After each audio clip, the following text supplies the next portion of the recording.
Are you a Town Hall 10 and want to know how to get really big loot really fast?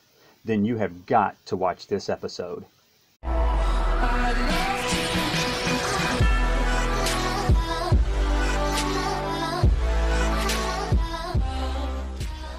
What's up guys, it's your boy Fitz and we're back with another Clash of Clans video, and this one is on my Town Hall 10 account. And guys, I am pleasantly surprised. I was out raiding. In a previous episode, I think I told you guys that I was going to practice the QueenWalk miner strategy, and I was using that last night, and wow, what an impressive comp for Town Hall 10, getting big loot, especially if you're going after Dark Elixir.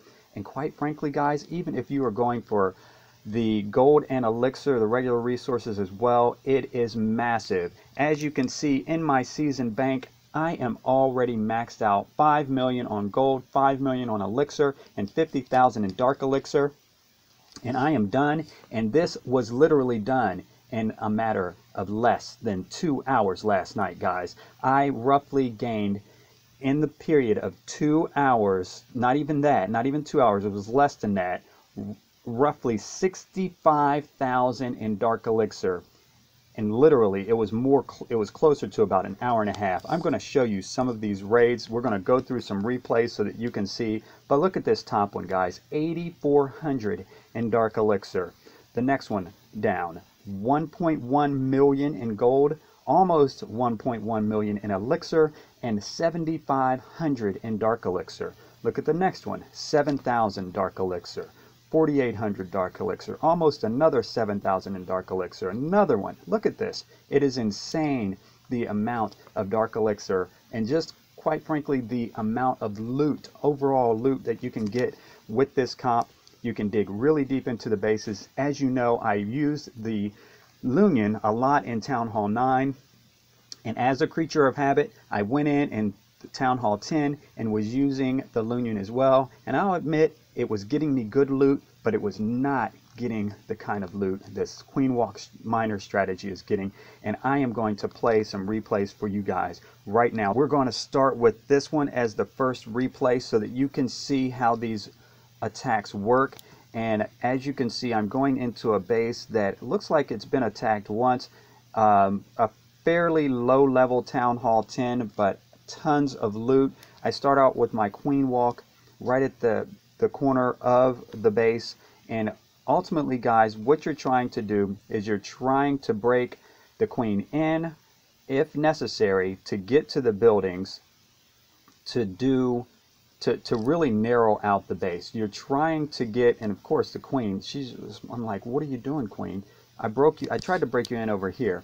But as you can see, she's going in, she's getting more of the defenses, and as she's coming around, you need to figure out which way she's going to go so that you can then figure out how you're going to work the rest of the base so that you can narrow the base out. So what I did is I dropped my king over here. Once I saw that the queen was going to attack around that area, I dropped my king up top so that I could start to continue to really just take out a lot of these defenses down here. So as you can see, the heroes are going through. I have to pop my queen's ability to keep her going, and now the king has made his way in, and I went ahead and started the miners down here at this end of the base because we want those miners, since we know that the heroes are going to continue to clear out this part of the base, we want those miners to do what they do. So they are coming down here, and heal placement is huge, guys. One of the big things that you got to watch out for the most part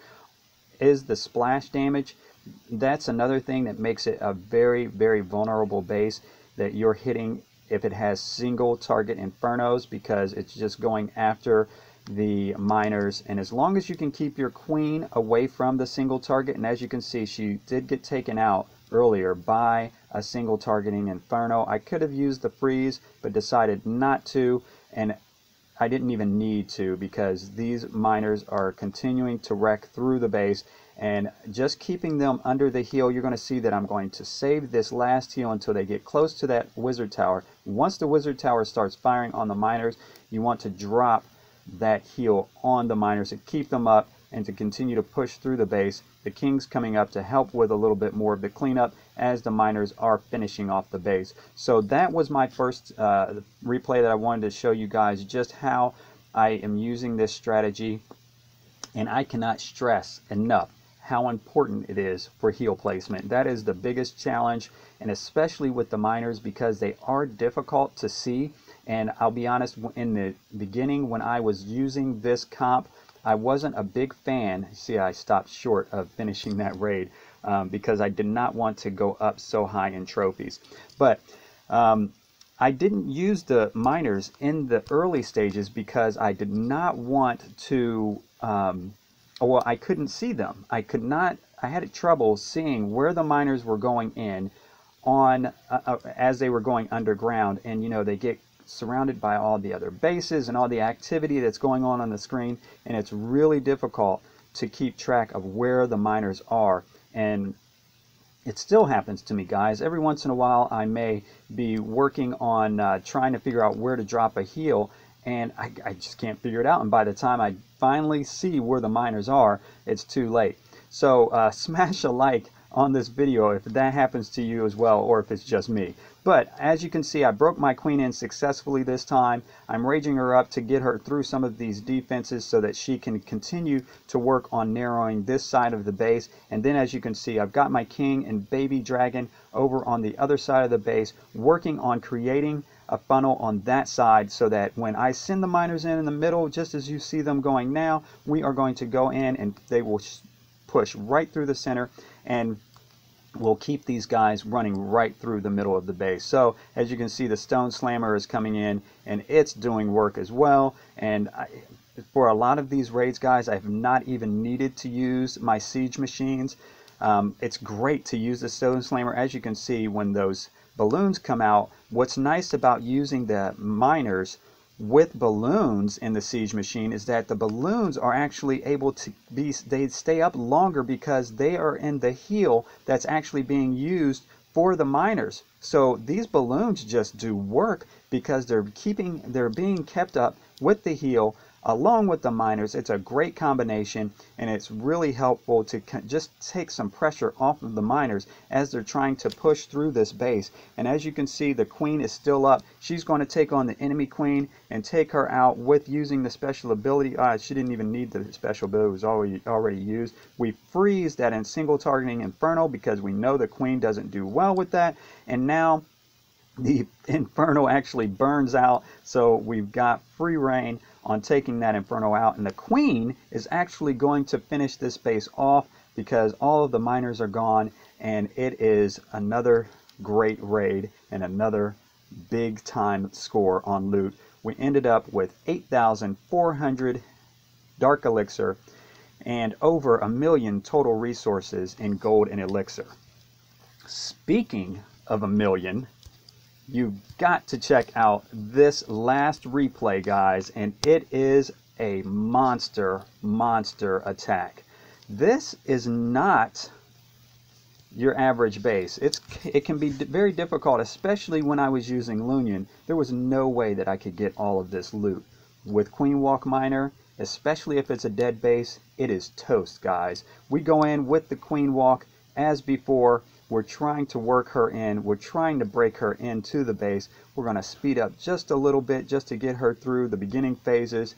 And now we've got these miners, or not miners, but the wall breakers that have broken open a spot on that side. The queen's going to take it. And now that we know where the queen's going to go, we want to work on working another side of this base to create a narrow path for those miners to go through before we deploy those. So we're going to drop the king soon. Once we get a better idea as far as where this queen is going to go, we want to wait, because if we get the wrong pathing, it's going to make it harder on the miners as far as where they're going to go. The miners will get through this. Sometimes time can be an issue, but as long as you leave yourself a good 1.5 minutes to 1:40, you should be fine as far as time to get the miners through. So as you can see, I popped the king's ability, and we're starting to work the miners in now that we know that we've got a nice little funnel started, a little strip right in the middle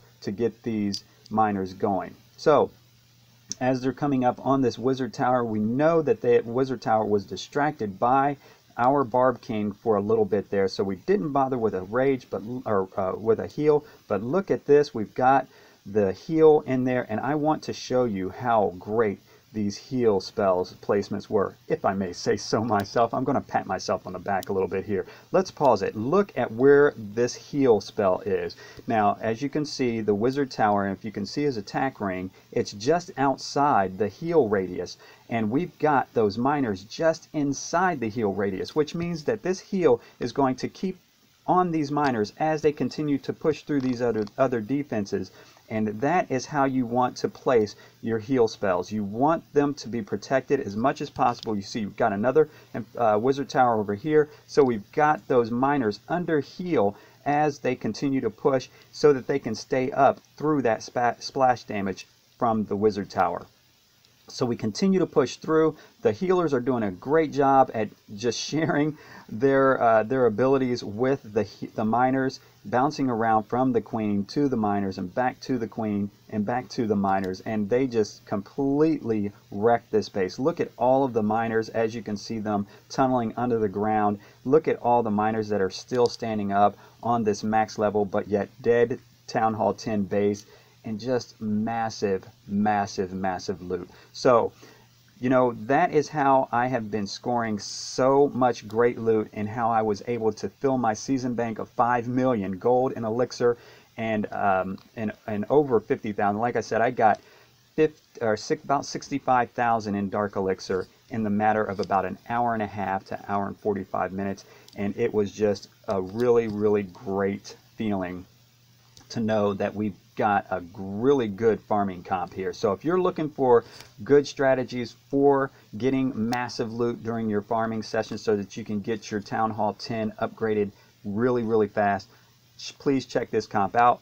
Please subscribe, comment, and like the video. Let me know if you have any questions at all, and until next time, I'll see you later. Take care, guys.